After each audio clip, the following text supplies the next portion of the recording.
Base Amud Aleph. We're still on page 2a. And we were going over this concept of marriage being either based on mazel or based on lefi ma'asav, according to one's actions, one's merits.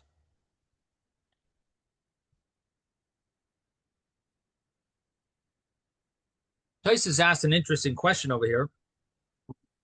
Tosfos says that the Gemara in Moed Katan talks about getting the first stage of marriage, having the first stage of marriage on Chol HaMoed, on the intermediate days of the holiday. Would that be allowed? And the Gemara there brings a statement from Shmuel, who says that you are allowed to become, have erosin or kedushin, which you would translate it maybe as engaged, but it's really more than engagement. It's a first stage of marriage. In Judaism, there's two stages of marriage. So the Gemara there says that basically brings a statement from Shmuel that you're allowed to do the first stage of marriage on Chol HaMoed. And even though normally we wouldn't allow you to mix two simchas, the simcha of the holiday with the simcha of marriage, there's other reasons as well brought there. That we're afraid people will push off their wedding until the holiday, and different reasons that are given why you're not allowed to do the full marriage on a holiday, but you would be allowed to do eros in the first step of marriage. And the Gemara says there, this statement, and it says the reason. What's the reason? Why are you allowed to do that first stage of marriage on Chol HaMoed, on the intermediate days of a holiday? Because we're afraid Shema Yikadmenu Acher. If you don't quickly marry her, do that first stage of marriage, guess what's going to happen? Someone else might grab her first. You might lose her. So normally we don't allow you to do things that are for your benefit. But if something you're going to lose, if it's going to get worse, so to speak, so that you would be, it's called a davar ha'avid. So here we're afraid you're going to lose her. You're going to lose this special wife. Maybe she's very special, and you're going to lose her. And therefore, the halacha is you'd be allowed to marry her. The question is, I thought marriage is mazel. And you get a wife destined by Hashem. So it's not even up to you who you're going to marry. And if it's not up to you who you're going to marry, so why should you have to rush and go against the official law of not getting married on a holiday because you're afraid someone's going to grab her first? No such thing, someone grabbing her first. It's all mazel. It was established, Hashem announced when you were born who your wife is going to be. So that's who you're going to have. No one else, no one can get her. It's mazel that you're going to get her. You're going to get whoever's meant to be your wife. Someone else grabbed her, it wasn't your wife. So this is the Tosfos' question. This is the Gemara's question there. Tosfos asks that the Gemara there, where it asks this question, seemingly it could answer a very simple answer, that there's a difference between zivug rishon and zivug sheni. There's a zivug rishon where it's based on mazel, but zivug sheni is not based on mazel. And Shmuel's statement seemingly fits very well with zivug sheni. It's based on your maisim. It's based on your merits and your good deeds. And therefore, someone else could grab her first. So Tosfos leaves with a question. He says it would seem, based on our Gemara, you have a very clear clarity on, there's a very clear line between when we say mazel and when we don't say mazel. The first marriage is mazel. The second marriage is not mazel. And so, therefore, it would be a statement of Shmuel could contradict. It's not a problem if it contradicts this concept of mazel, Shmuel's statement. Shmuel's talking about the second marriage. The mazel is the first marriage. That's Tosfos's question. Tosfos leaves it as a question. It surprises me a little why Tosfos leaves it as a question. It's a good question, except that the answer seems to be somewhat simple, I would think. And that is that we would like to say that Shmuel's statement applies in all cases. If we're going to limit him to Zivug Sheni and say his statement applies only in Zivug Sheni, it's going to be a big difference in halacha. And it means we're going to say that you're not allowed, if this is your first marriage, you're not allowed to get married, to do the first stage of marriage on a Yom Tov for a first marriage. That would be a big change in halacha. Shmuel's statement sounds like he's talking about all marriages. You're allowed to do the first stage on Yom Tov, on a Chol Hamoed, on a holiday. That's the intermediate days of a holiday. You can do the first stage. That's what Shmuel says. He doesn't differentiate if it's a first marriage or second marriage. Now, if we want to follow the way our Gemara answers over here, and the Gemara there would say, oh, you know what? Shmuel's statement only applies to a second marriage. Well, that would be a major change in halacha, which means that, you know what? You're not allowed to do the first stage of marriage if this is your first wedding. If this is your first marriage, you can't do that first stage on a Chol Hamoed, on a intermediate day of a holiday. That would be a big difference in halacha. Shmuel didn't imply like he was limiting it to any specific type of marriage. If it's your first marriage versus your second marriage, he wasn't. He said it as a general. We'd like to answer his statement to apply in all cases. That's why the Gemara doesn't answer it this way. But I guess Tosfos is bothered. At least the Gemara should have given it as an option, maybe as in other words, the Gemara sometimes gives a few answers. And one of the answers would be that that really doesn't apply at all to a second marriage. And Shmuel's statement could easily be by a second marriage. So maybe that's why Tosfos doesn't answer the question. In other words, the Gemara for sure there needed to answer the answer that it gives there. But it could have also mentioned this point that, you're asking a contradiction about mazel. Mazel only applies to a first marriage. It doesn't apply to a second marriage. So it could have answered, seemingly it could have mentioned that there as well as the other answer. This way it wouldn't change the halacha. In other words, the halacha will still be that you're allowed to do erusin on Chol Hamoed. Now, what is the Gemara answer over there? This is actually the reason I'm bringing it up is more because of what the Gemara answers. The Gemara answers over there that it's possible that a person will daven, and because of that, you're allowed to do a first stage of marriage, because someone else might daven and end up getting the wife that it's your mazel to have this wife. Someone else could daven and end up getting her. So what comes out from that Gemara in Moed Katan is that even though there's a concept of mazel, that you're going to get a certain spouse, nevertheless, there's also a concept that someone else might end up first marrying her because he davened so hard. And davening, rachamim is the term the Gemara uses there, rachamim. Yes, Hashem mercy.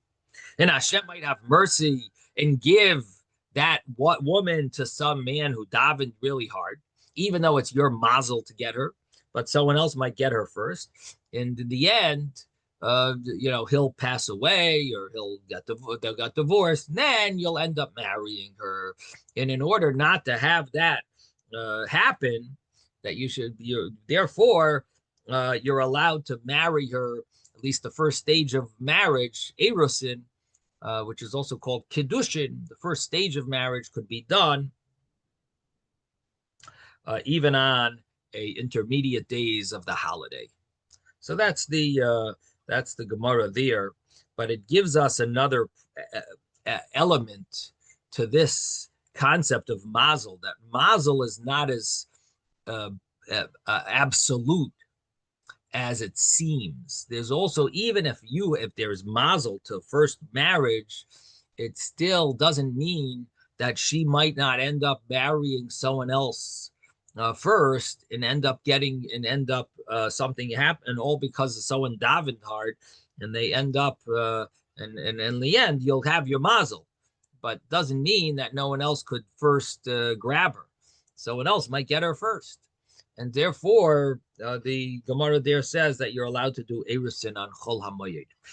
Okay, so that's the Gemara there, and but it gives us that understanding how powerful davening is, that it sort of like overrides, at least in a for temporarily, it temporarily can override mazel. That's the power of davening. I think that's a very inspirational. It sounds like you can make your own mazel to a certain extent. Right. It's only that it's temporarily. That's the only thing. It does only work temporarily. Like it'll end up not working out. Somehow they're going to get divorced. You'll end up getting her anyway. The mazel will kick in later, but temporarily you could ruin. You could put on hold the official mazel, and your davening could have an impact. Okay, so anyway, that's the previous Gemara, and now we get more into the rules, nitty gritty rules about having a witness for the kinoi, for the stira, for the tuma. So really, we're learning about three things here. Kinoi means warning. There's a warning that the husband gives to his wife. There's the stira, which is the going into a secluded area that the woman does with her new boyfriend, or whatever you want to call him, the sinner, the boyel. And she goes into a secluded area. And then the third thing is, did she actually have relations with him? And that would be called tuma. So there's kinoi, stira, and tuma. Now, our Mishnah did not really talk about tuma. It talked about kinoi and stira. And the reason the Mishnah didn't really talk about it is we're talking about the concept of a Sota, that we're not sure. We're going to have her drink the water. And the drinking of the water is pretty much limited to the kinoi and stira part. Once you have a concept of tuma, that they actually had, once there's some type of source that if there's a proof that they had physical relations, and then the drinking of the water is no longer an option. Drinking of the water is only to prove if they had relations or not, when we don't know. But if you have a witness or two witnesses and so on, then that would stop there would be no purpose in having her drink the water. So the Gemara is going to be dealing with that now. Is one witness good enough? Now, why would one witness be good enough? Normally in Judaism, you always need two. So we're going to see a concept here that which the Gemara understands to be a very strong rule in Judaism, and that is raglayim ledavar. Literally, it means there's feet, there's legs to this matter. It means that this is not the first step. There have been a few steps already in this direction. And therefore, when we have even one witness that saw that they actually physically had intimate relations, that is called raglayim ledavar. We have so much proof that led up to this. And then we have one witness, that's going to be good enough.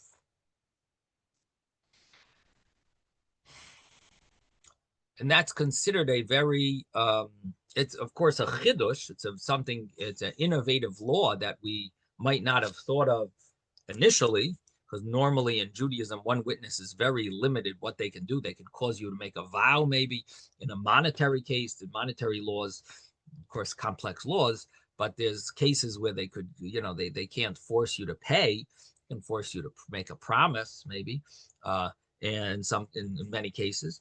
But But an Eid Echad, one witness normally doesn't accomplish much in laws of erva, laws of marriage and divorce and things like that. And here we'll see that one witness does accomplish much here, and that is that it could prohibit the husband on his wife forever. It could prohibit the husband on his the wife on her, what would you call the person who's has an affair with her, the husband, the wife on her new friend, whatever you call him. It's called a paramour. Paramour. Paramour. A paramour. Okay, thank you. I need that word. So so she is prohibited to her husband. She's prohibited to her paramour, and she's prohibited to have truma. And this is permanent. There's a permanent prohibition. What it means is that she's going to want to get married to this guy who she had this affair with, this paramour, and she's not. The rabbis aren't going to be able to marry her because they're prohibited. She had an affair with him when she was married, as a married woman. That ruins it. She is now, and there's one witness that they actually had intimate relations. Okay, so now we're going to learn it inside. I know we started it. Let's learn it again inside. We're going to start from 7 lines from the bottom of the page. Rabbi Eliezer, Omer Makani Law, Pishnayim V'chulu. Rabbi Eliezer says, we're on page 2a, 7 lines up from the bottom, and we mentioned that the argument in the Mishnah is about having witnesses for the seclusion. Do you need witnesses for that? And the Mishnah mentioned you definitely need witnesses for the kinoi, for the warning, and we've discussed that a little at length, that the witnesses for the warning is of very important. It makes the woman realize that this is serious. This is not just a discussion with her husband, but this is a warning. This is a halachic warning. In other words, when she sees witnesses there, she realizes this is a very serious matter. There are other understandings as well, that it's for him as well. He has to realize that his warning, in other words, it has to be that he sees that there are witnesses, and or the fact that the warning needs to have witnesses. There's different understandings why you need to have witnesses and how important the witnesses are for the warning. But when it comes to the seclusion, there's an argument if there needs to be witnesses that saw them be in a secluded area, or is one witness good enough for that? And maybe the husband himself seeing that is good enough. So that is subject to discussion. We'll see on page 2b what the source for that is. But now the Gemara says, what about for the Tuma? They actually had intimate relations. What do you need for that? How many witnesses do you need for that? The Gemara says, Ad kan like pligi, until here, the rabbis, Rabbi Eliezer, Rabbi Yeshua, did not argue, Elo b'kinu yustira, only regarding the warning and the seclusion. But regarding Tuma, regarding the actual witness of the intimate relations, physical intimate relations. So, Betuma Eid Echad Mehem, even one witness would be believed, as long as it came after a kinoi and a stira that was done properly. If you have a kinoi and a stira that was done properly, there was the warning and the seclusion that was done properly, afterwards to have one witness, Eid Echad would be Mehemen. And that's sort of hinted to from the Mishnah, because the Mishnah says that they're arguing about these cases. But for Tuma, but if there was Tuma afterwards, then we would trust a one witness. They could argue about stira. Maybe you don't need 2 witnesses. Maybe the husband himself. Maybe one witness is good enough for stira. That's an argument that they have in the Mishnah. But the Mishnah doesn't talk about it. But Tuma, everyone would agree. The Mishnah doesn't mention it, but it's implying. But Tuma, they're not even arguing. Everyone agrees that one witness would be believed.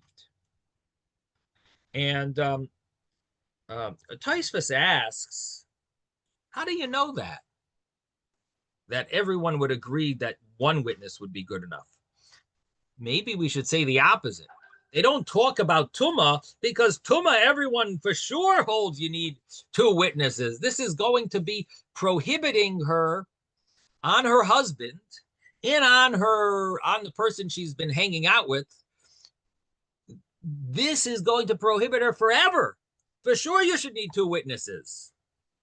The other point, kinoi stira, these things are only prohibiting her until she drinks the water. Once she drinks the water, she's going to be permitted to everyone, into truma. But if you have a witness, if you're going to want to talk about tuma, witness of intimate relations, such testimony is going to prohibit her forever. And for that, maybe the Mishnah doesn't mention it because that's obvious. You need witnesses. You need two witnesses. That's even more, it should be more strict. In other words, you're telling me, you know why the Mishnah doesn't say Tuma? It mentions Kino, it mentions Stira. It doesn't mention Tuma. Why? Everyone agrees everyone agrees you don't need two witnesses. The Mishnah is talking about when do you need witnesses regarding the laws of Sota. Okay. When do you need witnesses regarding the laws of Sota? Kinoi, everyone agrees. Okay, the Mishnah has to tell us. We don't know. Mishnah mentions that everyone agrees you need witnesses for kinoi, for the warning. You know, stira, for the seclusion, that they went into a secluded area. Do you need witnesses? Argument. Oh, the Mishnah has to tell us that we need witnesses that they went secluded area. We need to know that what's the halacha? How many witnesses do you need? It's an argument. Rabbi Eliezer, Rabbi Yeshua. Okay, so stira, we have an argument about. The Mishnah tells us. What about tuma? Tuma, the Gemara says, the Mishnah doesn't have to mention it. Everyone agrees that even one witness would be good enough for Tuma. Even one witness is enough. You're not going to need more than one witness. One that they sin together. One witness is going to be good enough for that. You have witnesses for the kino. You have some type of proof about the stira. Afterwards, there's one witness. Everyone agrees that's going to be good enough. That's what the Gemara implies. Taisvus asks, really? I would think the opposite. You should need for sure two witnesses for the tuma part, the physical intimate relations, because that is going to be prohibiting her forever. The other types of situations is only prohibiting her until she drinks the Sota water. This is going to prohibit her forever. For sure, you should need two witnesses. And so Taisus asks a strong question on the logic of the Gemara. And Taisus answers, is there Sota water if there are witnesses? Even one? That's the question. Do you go through the Sota procedure? Right. If there's one witness, you don't go through this. Even if there's one witness, the Gemara is saying you don't go through the Sota thing. Procedure. But the Gemara is the Taisus is asking, why does the Gemara think it's so obvious if the Mishnah didn't talk about Tuma? Because everyone agrees that one is going to be good enough. Maybe everyone agrees that two you need, because this is going to prohibit her forever. And Taisus answers that not that we don't think of it that way. Taisus says, actually, because of this concept of raglayim ladavar, because of the concept that she's sort of been leading us to believe this with numerous proofs. There is smoke. There's smoke here. Okay, thank you. Because there's already smoke, there's definitely the fire is a little proof that there's a fire is good enough for us. You have one witness that there's a fire, that's good enough. Because you see the smoke, one witness, raglayim ladavar. She already was warned. She already transgressed on the warning with being secluded. One witness is logical to believe, and that's why the Mishnah doesn't have to mention Tuma, because, meaning the way the Gemara is understanding it is the Mishnah really should have mentioned Tuma and told us what happens when you have a witness for it, or two witnesses, and how many you need. And the Gemara's answer is, you don't need the Mishnah to tell us that, because that's obvious that one witness would be good enough. It's hinted to, at least in the Mishnah, and it's good enough to hint to us. It makes sense because it's called Raglayim L'Davar. It's a very, what Tosfos really is saying is that this concept of, if there's smoke, there's probably a fire, that concept is very strong, and it overrides our thought that you would need two witnesses. It's a very strong point. Raglayim L'Davar is such a strong point that the Gemara thinks it's obvious. And the Gemara thinks that it would override the understanding that you would need two witnesses. However, the Gemara does still bring a proof to what it says, and doesn't just rely on this. And the Gemara says, Utna nami, and we also have a Mishnah like this. If one witness says, I saw that she became Tameh, that she had relations. And interestingly, Rashi over here says, with that seclusion that we have witnesses about, or that we have proof about, means Rashi seems to hold that the relations that she has with this man has to be on the seclusion that we have been dealing with before. And on that, there's a witness that says, I actually saw the physical intimate relations. I saw it.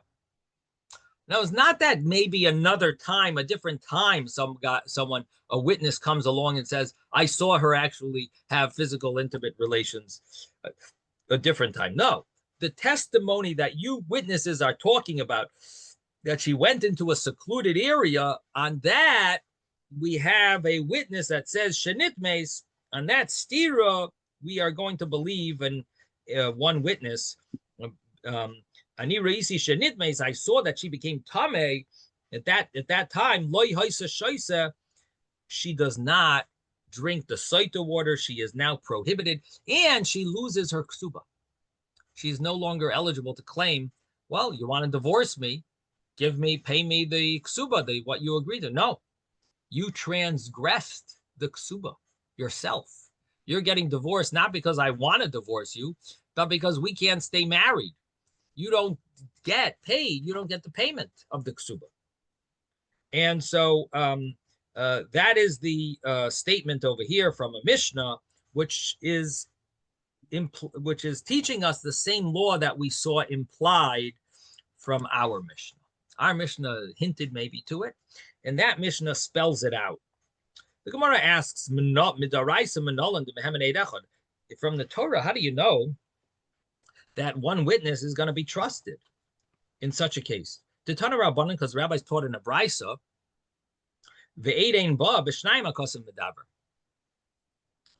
that the pasuk says ve'edein ba. Now, in order to really understand this, you have to understand the pasuk, the entire verse. And the Gemara here seems to be translating the pasuk differently than you regularly would translate it, which is not uncommon. Often the Gemara has a drasha, and it understands it differently than the simple understanding. The way the Gemara is understanding it is that the pasuk says that a man will lie with this married woman, and he will have relations, and her husband won't know about it. And they will go in a secluded area, and she will become impure. Vihi nitma, she will become impure. And the pasuk says, V'eid ein ba, which literally means there's no witness. And there's no witness. She became impure, and there's no witness. And she wasn't raped. She wasn't forced into this. And the Gemara understands that because it says she wasn't forced into this, it means that she is going to become prohibited. this is going to be a definite case of a woman that sinned. And the pasuk is saying that why are we? The pasuk is we're understanding it this way because the pasuk spells out that she wasn't raped, meaning we're going to really assume that she's prohibited. Basically, the law is that a woman who's raped by another man while she's married, so she is not prohibited to her husband. She does not become prohibited to her husband because at least if she's an Israelite, if she's a Kohen, if she's married to a Kohen, that's a problem. But if she's married to an Israelite or a Levite, she's allowed to her husband. She was raped; she didn't do it willingly, and therefore she is permitted to her husband. It's only if she does it willingly, baratzoi. She does it willingly. She has relations with someone. She is then prohibited to her husband. But if she didn't, if it was done forced, so she would not be prohibited to her husband. So the pasuk says that someone has relations with her while she's married, and the husband doesn't know about it, and they go into a secluded area. She becomes tameh, and there's no witness. And that's what we're going to be discussing is what is the words, there was no witness. Does it mean there was no witnesses? Or there was no witness. And she wasn't raped. She wasn't forced into this. And so it basically is saying that she's going to be prohibited to her husband in this scenario. The only question we have is how do we translate the witness part of it? When is she prohibited to her husband with no exception, meaning she's going to be prohibited forever to her husband? When does that kick in? What is the situation with the witness? How many witnesses do we need in order for this to happen? And when it says ve'edein ba, does it mean there's not two witnesses, but there's one? Does it mean there's not even one witness and she's still prohibited? So that's what the Gemara is going to be discussing. But that is the verse. I share with you the verse the way the Gemara, the Brisa, is understanding that verse. So it says the Tana Rabbanan, the rabbis taught in a brisa, ve'edein ba. These are the words that we're talking about in the verse. It says there's no witness. And the Gemara says, you know what that means? Vishnayim hakosav medaber. It's talking about that there's not two witnesses. Ve'ed, even though it sounds singular, but it really means there's not two witnesses. And it's basically saying, but if you have one witness, there's not two, but you have one. And therefore, she's going to be prohibited forever to her husband, and she's not going to get the ksuba, and she's going to be prohibited to the paramour, and she's going to not be allowed to have truma, and and that's what the pasuk is saying. Eidein ba, she doesn't have witnesses, but she has one witness. One witness saw this, and therefore she's now prohibited forever.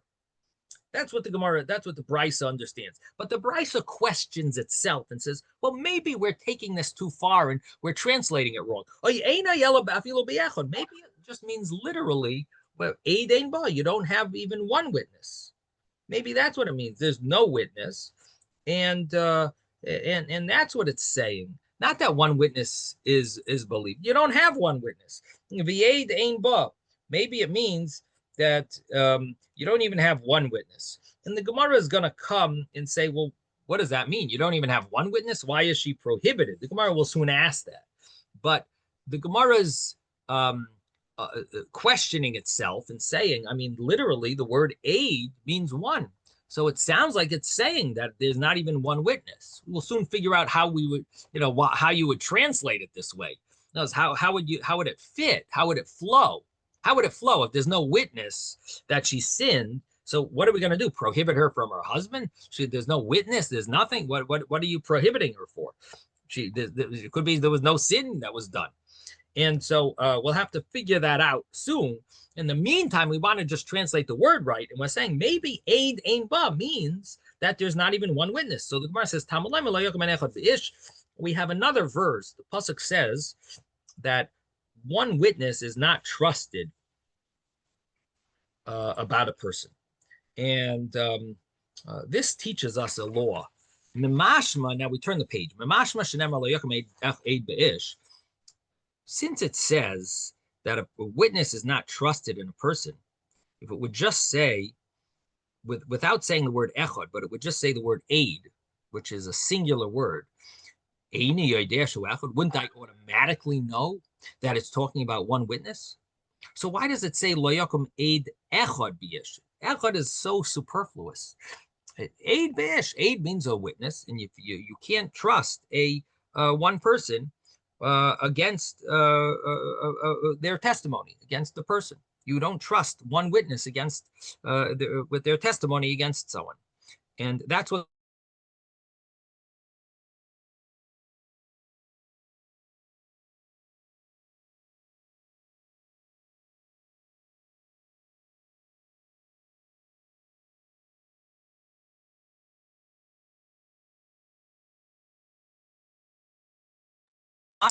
creates a established rule. It's called a bana av. It's like a established rule. Kol makam shnemer aid. Whenever it says aid in the Torah, whenever it says aid, harikan shnaim, it normally will mean two witnesses. This is what you see from here. In other words, it's teaching us a lesson that the Torah sometimes says the word aid. But what does the Torah mean when it says the word aid? It means two witnesses. And Isaac tried to explain it yesterday, which sounds like a good interpretation, that aid means testimony. The way we're going to translate it means that aid means testimony, trusted testimony. And therefore, it would mean two witnesses, even though the literal word is singular, because it's not going on the person, it's going on the testimony. And it's a trusted testimony as two witnesses. So aid could mean two witnesses. So the Gemara teaches us, the Gemara tells us that the pasuk that says aid echad is teaching us that if you want to talk about one witness, you got to say the word echad. Otherwise, we're going to assume that you mean two witnesses, and we're talking about the testimony, and it says aid.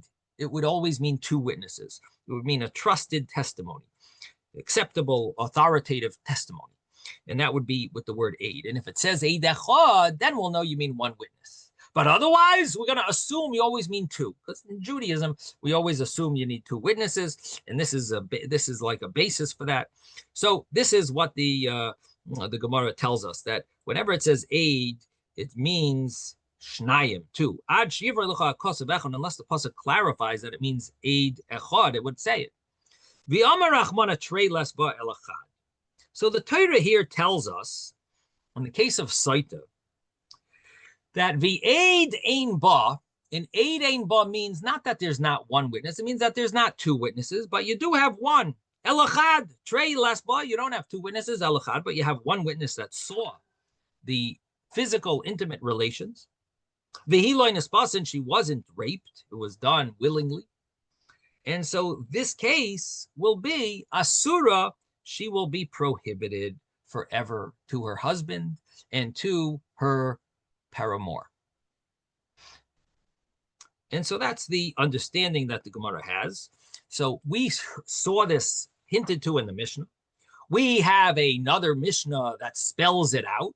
If you have one witness that saw the physical intimate relations after they had a kinoy and a stira, after she was warned, and after she went into the secluded area, someone saw. How they saw, who knows? There was a little hole in the window in the wall, and somehow they were able to peek in. And one witness saw. One witness is trusted, and this is learned from the verse, because the verse about Sota talks about it, and it says v'aid ein ba.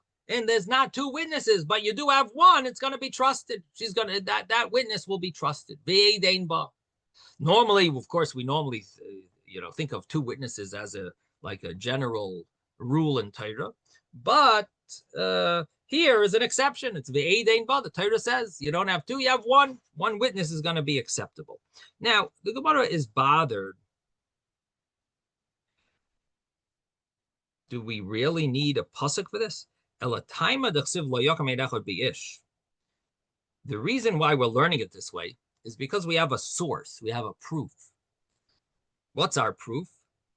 Because we have another pasuk where it talks about an aid echad, and there we learn that whenever it says aid, it must mean two, because it says the word echad and it teaches us a general rule. That's what we just explained. The Gemara says, really, you need that?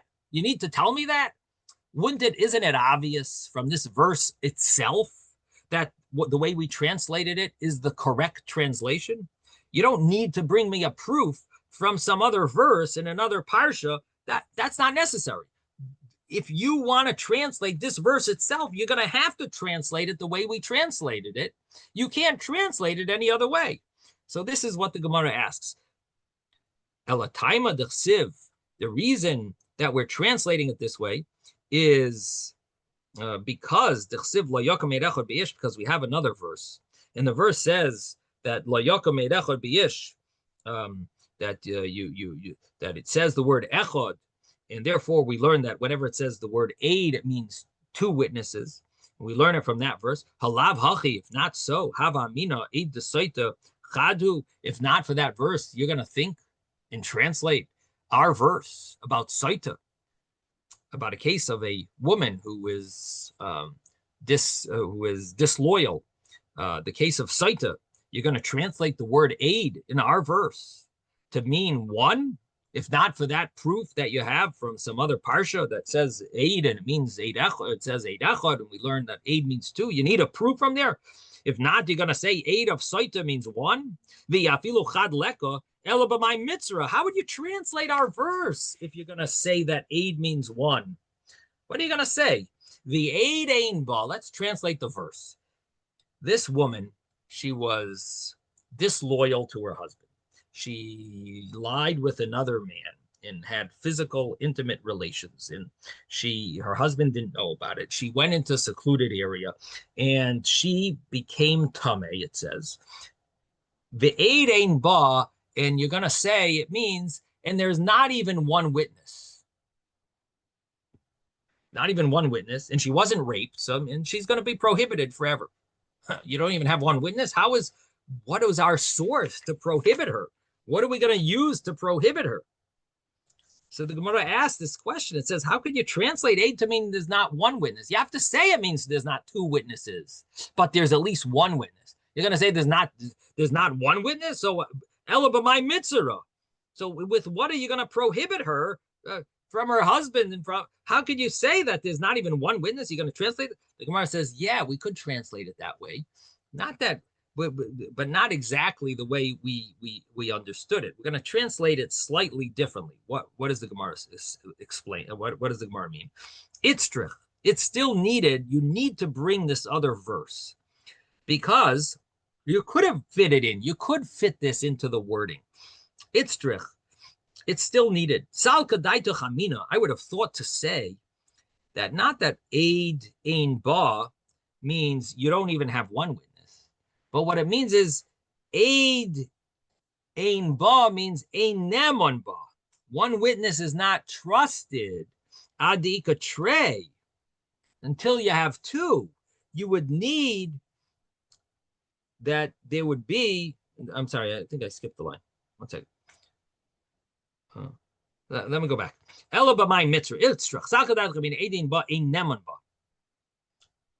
You would think that it means aid ein ba means not that you don't need one witness, but that one witness is not trusted. And that's what the pasuk is saying. That, by the way, I want you to know that if this scenario happens, you have a kinoi, you have a stira, you're not going to be able to trust one witness. You'll need two witnesses that she's impure. That's what the pasuk would be saying. Eid ein ba means ein nemon ba. Not that one witness is not, that you don't even have one witness. It means that one witness is not trusted. So we're translating it slightly differently, but it'll fit. And you could still translate aid to mean one witness. So there is a way of learning it this way. Eid ein ba means there's not one witness. And so without that pasuk, from that other parsha that says aid always means two witnesses, we would translate aid to mean one witness. Not that it means you don't even have one witness, but that one witness is not trusted in this type of case. You need two. So the Gemara says, really? Ein nemudba? That's how you're going to translate it? Bella, my boy, what do you need? Adika trey? You need two witnesses? Okay. Well, then don't say anything, because that's normally all the rules in the Torah are always two witnesses. So I don't need you to tell me one witness is not trusted. Something that's obvious, you don't have to tell people. By the way, I want you to know that when it comes to monetary laws, one witness is not trusted. When it comes to Sota laws, one witness is not trusted. When it comes to these laws, Gittin, one witness is not. You don't need to say that. That's the general rule. Lishte kramine. Let it just be quiet. Let it not say anything. And we'll know automatically you need two witnesses, just like all over the Torah. You need two witnesses. The Asya Davar Davar Mimamin. We have a Gzeira Shava. We have a teaching about the laws, monetary laws, that you always need two witnesses. And we can learn from there to the case of having an affair that you would also need two witnesses. And so we automatically know all things, all these type of matters always need two witnesses. So don't tell me that one witness is not believed. Don't say anything, and we'll obviously assume that you need two. We'll know, to have a kol Shabbat, just like all witness testimonies in the Torah always need two witnesses. So the Gemara says, so again, we're back to square one. That what else? Why do we need this extra pasuk to tell us aid means two? Because otherwise you would translate aid to be one. Really? How could you translate aid to be one? Gemara says, yeah, we could translate aid to be one would mean that one witness is not believed. You need two. And therefore, we need the pasuk about aid means two witnesses. We need to bring another source. Gemara asks on that, it's not really so. We would never have, we wouldn't need it to say this type of a statement. Because if it's telling you that aid ein nemunba, one witness is not trusted, you need two, then don't say anything and we'll automatically know that you need two witnesses. The fact that you're saying something must be that we have to translate aid to mean two witnesses. And what it's saying is you don't have two witnesses, but you have one witness, and that's trusted. That one witness will be trusted regarding Tumah. That's what the Gemara is asking. And so we're back to square one. Why do we need this pasuk about la yakum aid be'ish to teach us to teach us that aid always means two? So the Gemara answers that it's it's needed. We do need to bring that source. Salka daito chamina, I would have thought to say soita shani. Soita is different.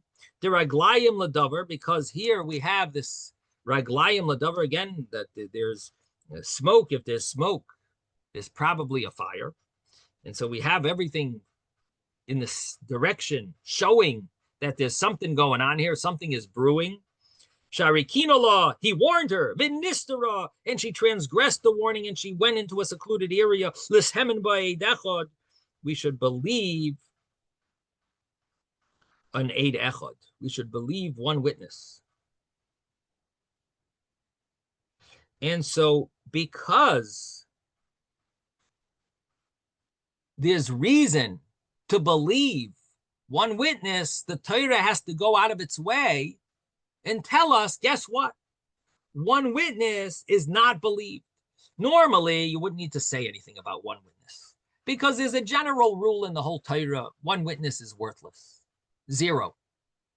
Not zero. Could make be machayev a shvua in some cases, but it's almost close to zero. One witness, especially in marriage laws and things like that, basically it's zero. One witness does nothing.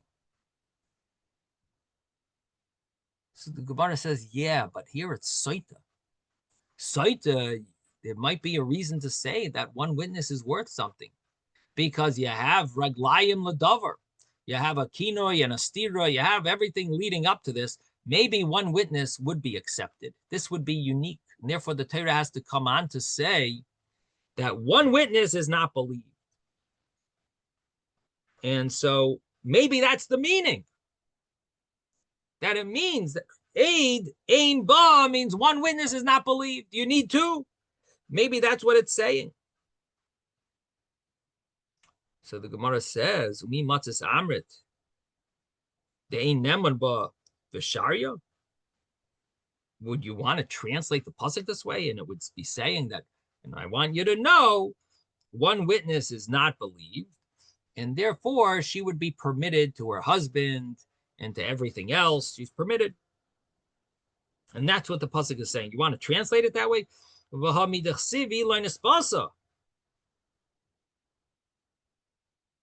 So again,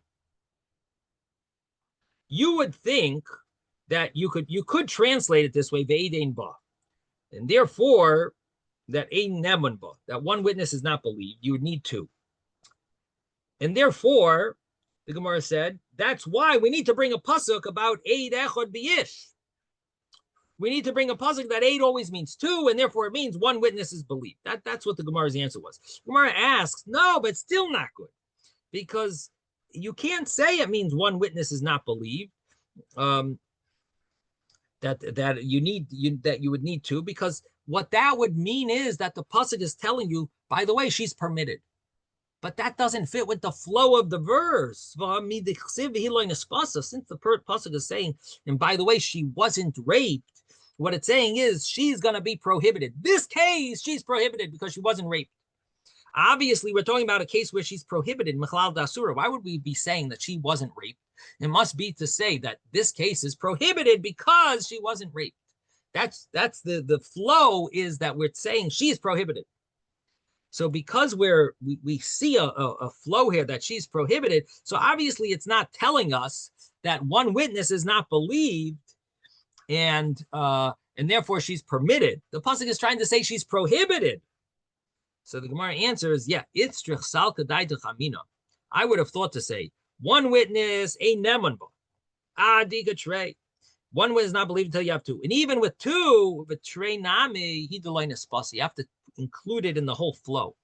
And even when you have two witnesses, by the way, she's still not going to be prohibited, only if she wasn't raped. But if she was raped, even though you have witnesses, she sinned. I mean, it was a sin. Not her fault. She was raped. So in that case, Kamash Malan. So you could have translated it that way, that you really need two witnesses, and even with two witnesses, as long as she wasn't raped, then she would be prohibited forever. But you need two. And the Kamash Malan, the pasuk comes and lets us here, based on the fact that we brought another verse from a different parsha that teaches us Eid means two, comes out that you don't need two witnesses to prohibit her. Even one witness would make her prohibited on her husband and on others.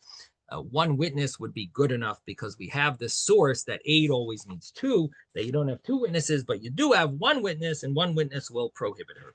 So I must say this was a little confusing, the way the Gemara goes back and forth. But ultimately, the conclusion of the Gemara is that when you have one witness after a kinoy and a stira, and the way Rashi learns is that witness testifies that stira, that time that she was secluded, that we were talking about, she actually had relations, because we have a one witness. In such a scenario, she is going to lose her ksuba. She's going to be prohibited on her husband forever. She's going to be prohibited on her paramour forever. She's going to be prohibited for truma as well.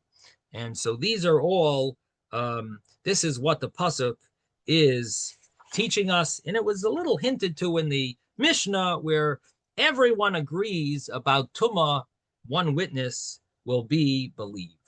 And the reason why we're going to believe one witness seems to be based on this idea that raglayim ledavar. And we have and of course, the pasuk says it. The pasuk says, ve'eid ein ba. You don't have two witnesses, you have one. She's asura. So the pasuk sort of implies that this is the meaning of the pasuk, and the logic behind it is that it's raglayim ledavar, that there's smoke, there's a fire, and one witness is going to be believed. So here we have this unique innovation of law, Jewish law, that the Torah tells us that one witness, there are times when one witness could be very, very powerful. Now, it's not going to be enough to give her the death penalty. That it's not going to go that far.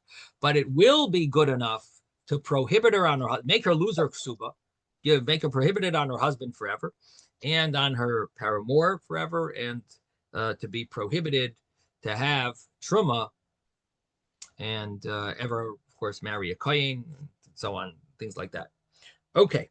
Rabbi, Yes. what happens if there's no witnesses, but one or two of them admit?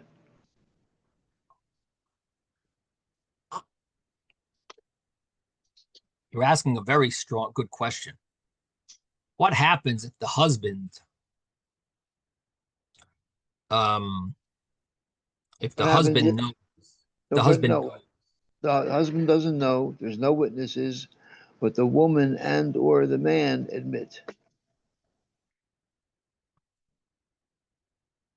well, what does that mean? The man, the other man admits. Ah, Yeah. right. So there is a concept that if a woman, she loses her ksuba. Let's talk about if the woman admits. So the woman admits that she sinned, so she will lose her ksuba, and they will get divorced. But the question is, do we always believe her? There is sometimes an issue of that we're afraid. We don't. It doesn't always work that way. Sometimes we're afraid that Shema Einav Nasna Biacher. Maybe she fell in love with someone else and she wants to get divorced. I have to see when we say such a concept. But the simple understanding in your case, again, I'm sharing with you that there is such a concept of at least we say it by a man that we're nervous. He's saying that that there's something wrong, really, because he maybe is interested in someone else. And the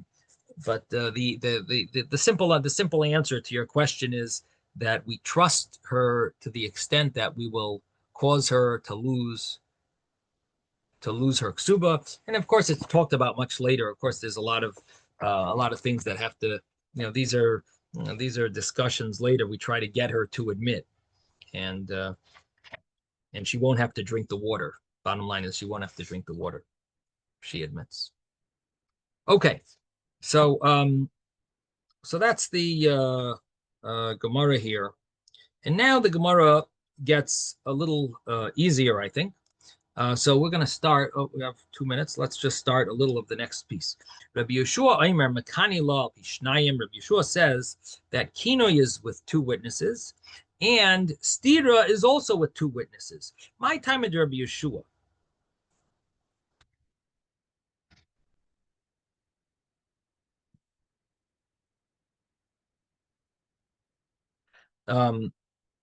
What is the reason of Rabbi Yoshua?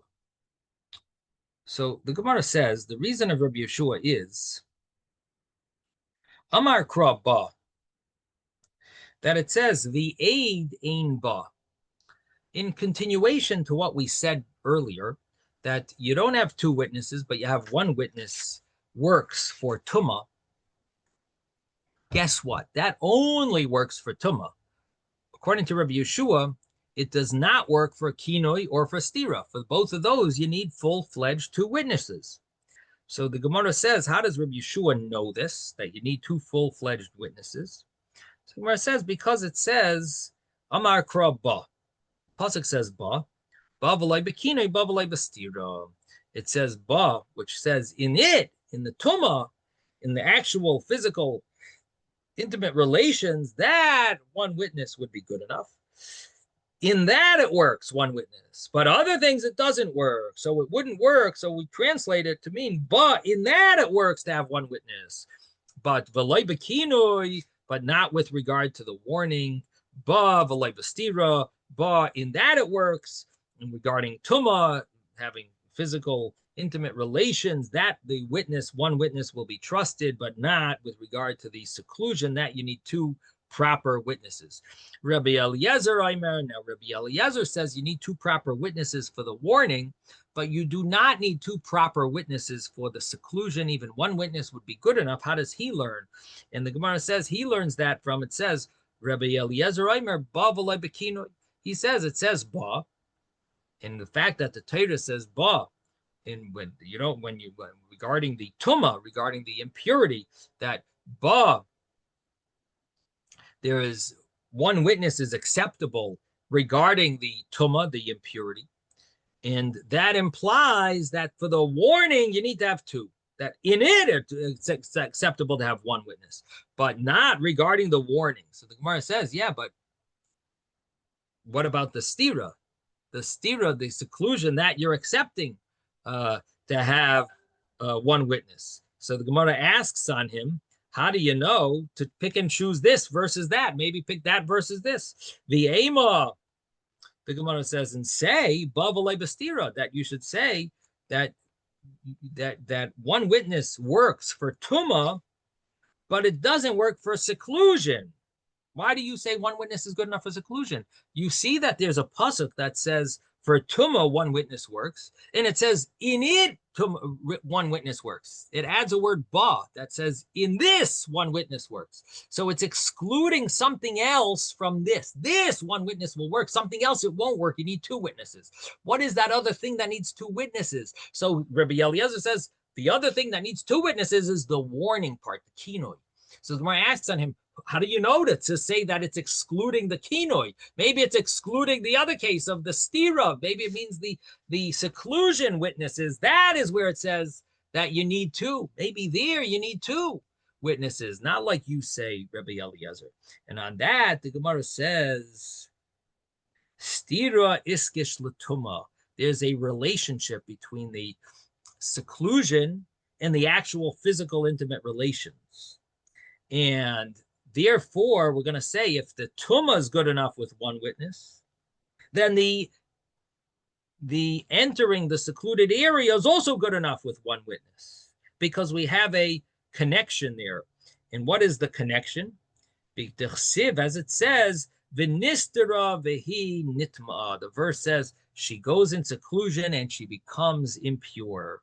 And so there's a relationship there. And therefore, we're going to compare the two and say the same law applies. One witness will be acceptable both for the impurity, if one witness says she actually had physical intimate relations with this paramour, and the other one, in the other case, it says one witness is good enough to say that she went into seclusion with the paramour, even though we don't know if they had relations, and that one witness would be good enough for. So we have a connection there. It's called a hekesh. It's compared. The one is compared to the other. That one witness would be good for either of them. The Gemara asks on that it's not so simple, because kinoi, the warning, also has a is juxtaposed to tuma.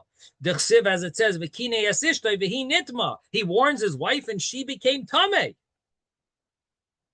So you see, warning and tuma is also juxtaposed together and compared to each other, and therefore there would be reason. We're going to stop here, but the Gemara is basically going to be going back and forth with Rabbi Eliezer. How do you know? We're grilling him, so to speak, on how do you know to exclude this case from two witnesses, maybe exclude that case, or how do you know which one to say you need two witnesses, or which one to say one witness is good enough? We're going to stop here. Zai gesund, everyone. Have a wonderful day. Thank you, Rabbi. Thank you, Rabbi.